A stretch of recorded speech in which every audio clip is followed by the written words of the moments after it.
Hello, ano sa tingin nyo? Ito ba ay tunay o hindi? Fresh egg pa ito eh, hindi pa naman ito naluto eh, pero ganito na siya.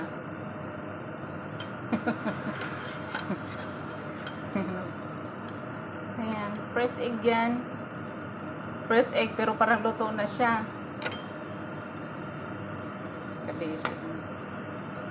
Ayan, yan ay fresh egg.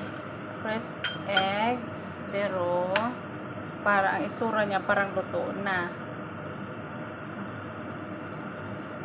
Kulay lang niya. Ano ba yan?